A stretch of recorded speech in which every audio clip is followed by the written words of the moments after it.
मैंने अभी तक आपके साथ 2 स्टडी शेयर करी और दोनों स्टडी का ताल्लुक मेडिसिन से था, जहाँ आधे लोगों को मेडिसिन दी गई और आधे लोगों को प्लेसिबो दिया गया। अब यहाँ पे फिर एक चीज़ आती है कि हो सकता है कि अगर दोनों लोगों को प्लेसिबो दिया जाता या मेडिसिन दी जाती तो इसका असर क्या होता है।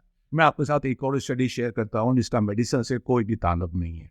मैंने तो कुछ देर पहले आपसे जिक्र किया था डॉक्टर आलिया जॉय करून का। डॉक्टर आलिया जॉय करून, जो मैंने आपको बताया, पीएचडी उन्होंने हार्वर्ड से किया और स्टैनफोर्ड के साथ वाबस्ता है। उनकी बहुत सारी स्टडी पब्लिश हुई। उन्होंने एक मशहूर ज़बान उनकी स्टडी पब्लिश हुई जिसका नाम था मिल्क शेक स्टडी। उन्होंने अपनी यूनिवर्सिटी के अंदर डिफरेंट जगह छोटे छोटे फ्लायर्स लगाए और पोस्टर लगाए कि उनको 50 से 60 वॉलंटियर्स चाहिए जिनको 2 मिल्क शेक पीना होगा और उनको 2 मिल्क शेक पीने का मुआवजा $75 दिया जाएगा, जो कि बहुत ही पुरकशिश मुआवजा था। उनके पास वो सारे लोग अरेंज हो गए और तकरीबन ये स्टडी 40 लोगों पे की गई। ये जो 40 लोगों के ऊपर स्टडीज की गई, इन 40 लोगों को कहा गया कि आपको फास्टिंग में आना है और सुबह 8 बजे ट्रायल सेंटर में पहुंचना है।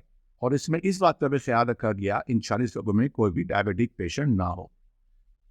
और ये जो 40 लोग थे, ये मुख्तलिफ कंट्री से इनका ताल्लुक था। इनमें से 56% अमरीकन थे, 12% अफ्रीकन अमरीकन थे, 11% एशियन अमरीकन थे और ऑलमोस्ट 11% हिस्पैनिक अमरीकन थे और बाकी रिमेनिंग डिफरेंट कंट्रीज थे।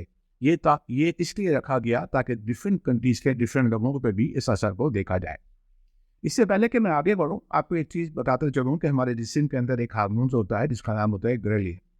ग्रेलिन जो है, जब हमें भूख लगती है, अगर आपने ब्लड का कभी सैंपल टेस्ट कराए तो आपको जितनी भूख बढ़ती जाएगी उतना ही ग्रेलिन का लेवल बढ़ता चला जाएगा। यानी वो इंडिकेट करता है ब्रेन को कि आपको भूख लग रही है। तो जब ये सारे लोग मेडिकल सेंटर पहुंच गए 8 बजे फास्टिंग के साथ, तो सबसे पहले 8:20 पे इन लोगों का ब्लड टेस्ट किया गया और उस ब्लड टेस्ट में इनका ग्रेलिन लेवल चेक किया गया। दूसरा, इनसे कहा गया कि आपकी अपनी फीलिंग क्या है, आप कितनी हंगर फील करते हैं और उसको 0 से 10 के एंगल पे आप डिस्क्राइब करते हैं। तो 2 इनके साथ एक्सरसाइज की गई। 8:20 में इनको 2 पोस्टर दे दिए गए और 40 लोगों को 2 हिस्सों में डिवाइड कर दिया गया। 23 के 2 ग्रुप बना दिए गए। पहले ग्रुप को एक पोस्टर दिया गया जिसके ऊपर लिखा था सेंसी मिल्क शेक और दूसरे के ऊपर लिखा था indulgence milk shake. Sensi milk shake की जो खास बात थी, उसके ऊपर लिखा था कि इसकी जो टोटल कैलोरीज हैं 140 है और ये फैट फ्री है। जबकि जो दूसरा मिल्क शेक था उसके ऊपर लिखा था ऑलमोस्ट 640 कैलोरीज और high fat and high protein. इन दोनों को कहा गया कि इस पोस्टर को खूब अच्छी तरह से पढ़ें। जब उन्होंने इस पोस्टर को खूब अच्छी तरह से पढ़ लिया तो उसके 40 मिनट के बाद इनका फिर दोबारा एक ब्लड का सैंपल्स लिया गया। यानी 9 बजे इनका एक दूसरा ब्लड का सैंपल्स लिया गया और उस ब्लड का सैंपल्स लेने के बाद इनको वो मिल्क शेक पिला दिए गए। यानी 23 लोगों को सेंसी मिल्क पिलाया गया और 23 लोगों को इंडल्जेंस मिल्क शेक पिलाया गया। इसके 30 मिनट बाद इनकी ब्लड की रीडिंग दोबारा ली गई और उस रीडिंग को कंपाइल कर लिया गया। इसी तरह इन 40 लोगों को एक हफ्ते बाद फिर दोबारा बुलाया गया और जिन लोगों को पहले सेंसी मिल्क शेक पिलाया था, अब उनको इंडल्जेंस मिल्क शेक पिलाया गया और वही सारी हैबिट्स की गई, वही सारी प्रैक्टिस की गई कि उनको पोस्टर दिया गया, उन्होंने पोस्टर को 40 मिनट तक पढ़ा, उनको दोबारा टेस्ट हुए और जिन लोगों ने पहले इंडल्जेंस शेक पिया था उनको सेंसी शेक पिया गया। उसके बाद इसका डेटा कंपाइल किया गया। जो इसके रिजल्ट आए वो इंतहाई अमेजिंग थे। ये लोग जब 9:20 पे पहुंचे तो इनके जो पहला लेवल आया वो तकरीबन 920 का था और जब इनका टेस्ट स्टार्ट किया गया तो उस वक्त तक इनका लेवल और इनहांस हो चुका था और वो ऑलमोस्ट 940 या 960 तक पहुंच गया था। लेकिन दोनों लोगों का डिफरेंट लेवल था। यानी जो लोग सेंसी मिल्क शेक पी रहे थे उनकी इनहांस ज़्यादा हो गई और दूसरी की वाइस वर्सा हो गई। जब इन लोगों ने मिल्क शेक पी लिया यानी 9:30 पर, तो इनकी फिर एक दूसरी रीडिंग ली गई और वो रीडिंग भी बिल्कुल रिफ्लेक्ट करती थी जो कि मिल्क शेक के अंदर था। यानी जिन लोगों ने 600 प्लस कैलोरीज का शुगर मिल्क शेक लेवल पिया था उनका ग्रेलिन लेवल बहुत ज़्यादा डाउन हो गया, लेकिन जिन लोगों ने 140 कैलोरीज का पिया था उनका उतना लेवल डाउन नहीं हुआ, जो कि आप स्टडीज में देख सकते हैं। लेकिन जो सबसे इम्पोर्टेंट और ख़ास बात थी वो ये कि दोनों मिल्क शेक के अंदर कोई भी फ़र्क नहीं था।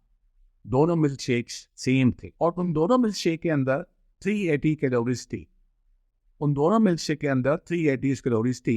अगर कोई फर्क था तो उनकी रंगत का था कि एक का कलर पिंक था और दूसरे का चॉकलेट था और दोनों को डिफरेंट नेम दिए गए थे। Mind set matter. जिन लोगों का माइंड सेट ये था कि उन्होंने 140 कैलोरीज पी है, उनके ग्रेलिन में उतना इम्पैक्ट नहीं आया। लेकिन जिन लोगों का माइंड सेट ये था कि उन्होंने 600 प्लस कैलोरीज का मिल्क शेक पिया है, उनका ग्रेलिन लेवल ज़्यादा डाउन हो गया। इसी तरह जब उनका इंडेक्स देखा गया तो 1:10 के ऊपर था, तो वहाँ भी वही सिग्निफिकेंट रिजल्ट नजर आया। डॉक्टर आलिया जवाहर करम कहती हैं, Our mindsets matter. Don't get me wrong. I'm not saying that medicine doesn't work, or that there are no benefits of exercise, and that what we eat doesn't matter. It does. But the psychological and physiological effect of anything in our lives can and is influenced by our mindset. So is the power of mindset is limitless?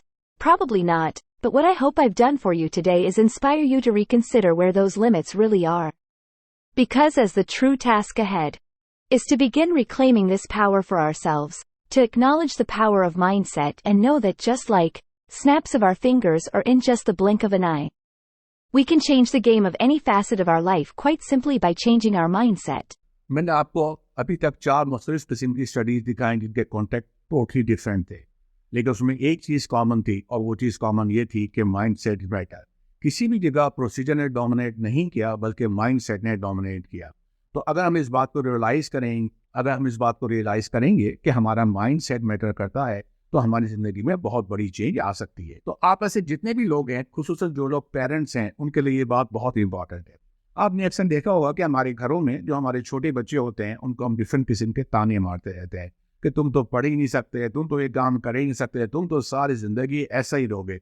Actually हम उनको ये ताने नहीं मार रहे होते, बल्कि उनका माइंड सेट बना रहे होते हैं और ये रिकॉर्डिंग उनकी ब्रेन में करा रहे होते हैं कि आप कंफर्टेबल नहीं हैं, आप ये काम नहीं कर सकते, आप निकम्मे हैं।